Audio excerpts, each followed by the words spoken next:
And the famous term, better late than never, that's going to be said basically every video this week because it's time to catch up on some reviews. So expect a lot of reviews. Let's start off with one of the most just cleverest cute movie.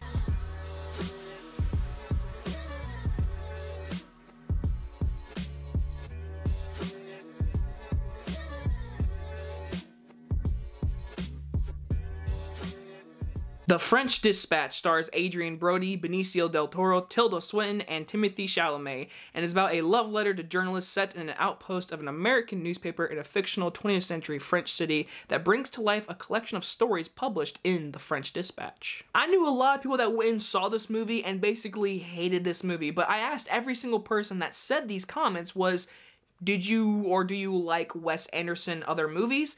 None of them knew what I was basically talking about. So I will say this, if you're a fan of Wes Anderson, yeah, go watch this movie because it's a Wes Anderson movie with, you know, every single actor he's ever worked with is in this damn movie. And man, he's got a creative mind and a perfect symmetrical film stock of filming techniques. And I love it because Wes Anderson is one of those most unique directors out there. And with all of his movies that he's ever made, my personal favorite is probably, honestly, either Moonrise Kingdom or maybe in Fantastic Mr. Fox. But of course, Grand Budapest Hotel is amazing. Now, beginning with those positives is, of course, Wes Anderson's style. Like I said, he has some of the most perfect symmetrical camera work you could ever see. It's literally perfectly framed everything. I mean everything. How certain frames are used with the right and the left, the center, the top, the bottom.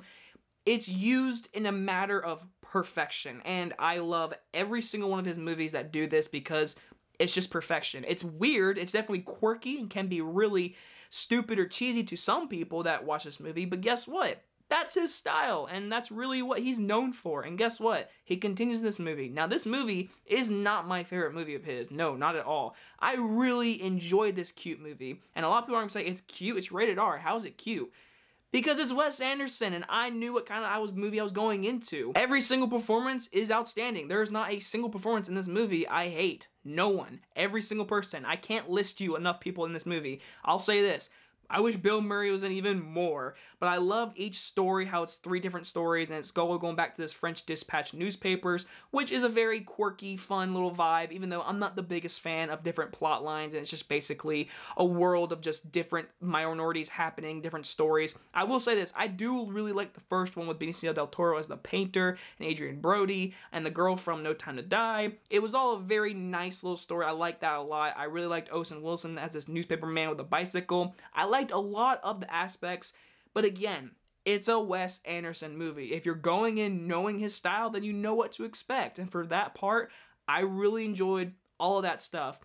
It might have been probably 15 minutes too long. Some of the comedy didn't really hit for me. Some of the dramatic parts felt more toward the comedy. It's some stuff that's always happened in his movies, but overall, I thought it was a cute Wes Anderson movie. It's not my favorite, but it's not a movie I think is gonna win Best Picture or anything. If this one did, I'd be like, man, y'all just said screw the Grand Budapest Hotel. I'm gonna give The French Dispatch a B+.